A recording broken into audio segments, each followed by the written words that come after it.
So, hello. Donc, Behavior Parameterization. Donc, dans la dernière vidéo, on a appliqué du Behavior donc Parameterization avec les classes qu'on a créées pour implémenter notre interface. Et donc, du coup, donc là, on va continuer. On va utiliser des méthodes ou une méthode plutôt qui sera la plus efficiente, la plus efficace. Donc on va commencer d'abord par utiliser les classes anonymes et donc pour vous montrer comment ça peut marcher avec les classes anonymes. Et on va donc passer après au lambda. Donc après vous allez voir que donc, avec les lambda ça va être vraiment très simple. Ok. Et du coup, on n'aura plus besoin de donc, cette partie d'implémentation des interfaces. Et du coup, donc, on va avoir moins de code à écrire. Du coup, la première chose, on va enlever ça. On n'aura que notre interface et Apple Behavior. Et du coup, là, on a donc des erreurs. C'est normal parce qu'on n'a plus la classe Apple rouge et Apple verte. On va commenter juste ça. Et donc là, on va utiliser les classes anonymes. Donc les classes anonymes, ils vont nous permettre de déclarer et instancier une classe qui n'a pas de nom donc, dans notre méthode. Donc on va faire ça en utilisant notre interface. On va appeler notre interface Apple Behavior.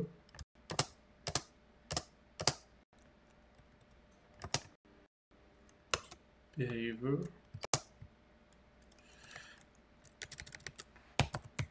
Mettre new Apple Behavior. Ok, c'est bon. Et du coup là, comme vous voyez, là on a déclaré la classe anonyme et il va même nous donner, donc Eclipse, il va nous donner la, la fonction à implémenter. Du coup, il faut juste mettre le traitement qu'on va avoir. Donc là, c'était pour la liste des pommes rouges, donc on va faire return, on va faire notre test, point equals apple, point get c'est bon. Du coup, là, pour avoir la liste des pommes rouges, donc on a déclaré une classe anonyme et on a implémenté notre méthode test qui va nous retourner les pommes qui ont la couleur rouge. Et donc on peut faire pareil pour donc les autres, pour avoir des pommes vertes ou pour avoir des pommes qui ont par exemple moins de 150 grammes. Donc, on aura toujours la même méthode qui est donc filtre et pomme. Et ce qui va changer, c'est le paramètre. Ou plutôt, ouais, le paramètre. Du coup, la déclaration la, de la déclaration de la classe anonyme. Et donc, du coup, on aura toujours la même méthode. Il faut changer juste après donc, le paramétrage pour changer le comportement ou le behavior de notre fonction. Du coup, là, comme vous voyez, même avec les classes anonymes, c'est pas vraiment très lisible. J'avais toujours du mal avec les classes anonymes parce que après Surtout, je sais pas, pour les gens qui ont fait des applets ou du Java Swing, donc on a utilisé ça souvent. Mais du coup là, les classes anonymes, il existait avant, ça existait avant Java 8. Et donc la nouveauté du Java 8, c'est les lambda.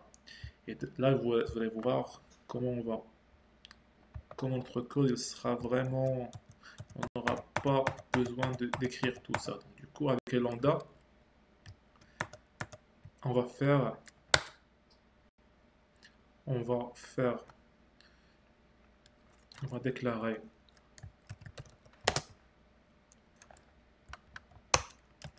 notre argument. Par exemple, là sur Apple Behavior, dans notre fonction, il prend comme argument donc un objet Apple. Il va retourner un booléen. Du coup, là, ça c'est l'argument. Donc on peut mettre les accolades comme on ne peut pas les mettre. D'accord? Là c'est l'argument. Et là, on va écrire le traitement qu'on va faire. Le traitement, ça va être rouge,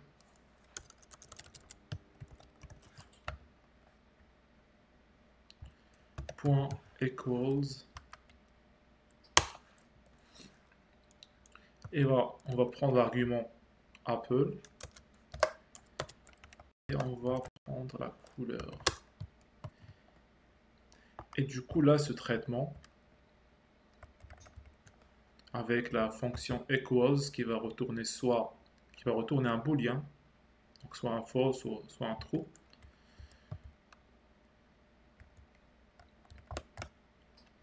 Donc là on a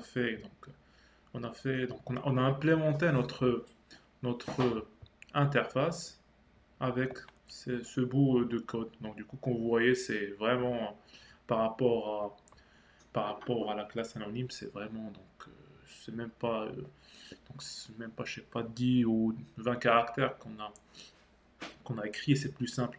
Après, au début, ça sera un peu, ce sera pas vraiment très habituel aux gens qui ont fait du Java, donc Cell, tout ça. Moi aussi, ça c'était pareil pour moi. Mais après, là, c'est même très clean et très lisible. Et donc, on peut faire pareil par exemple, pour Pont Verte.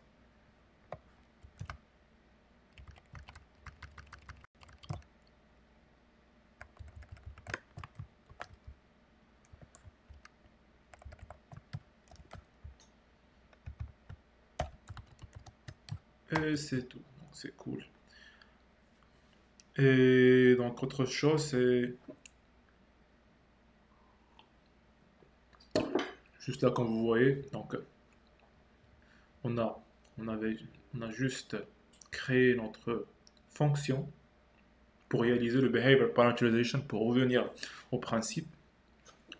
Donc, on a réalisé une fonction qui prend donc une liste et qui prend un paramètre qui va définir le comportement de la fonction.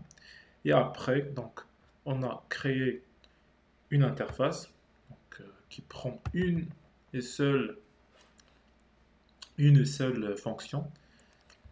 Normalement, ce genre d'interface, on les appelle functional interface. Donc du coup là, on va détailler ça encore dans les prochaines vidéos. Donc du coup, les interfaces avec une seule fonction à implémenter, on les appelle functional interface.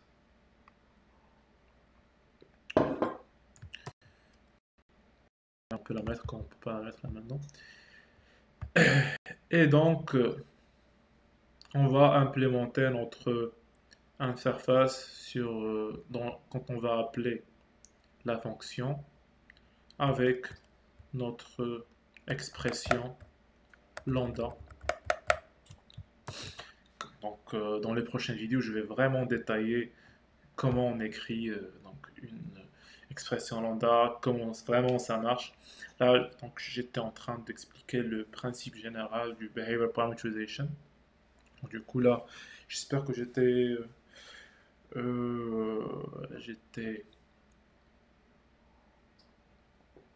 clair. Et du coup, si vous avez des questions, vous pouvez les poser. Et vous mettre les j'aime aussi. Et des shares, des partages. Et du coup, je vous dis donc à la prochaine. Donc, je vais faire. Normalement, la prochaine vidéo, ce sera, je pense, sur les streams. On va voir ça aussi.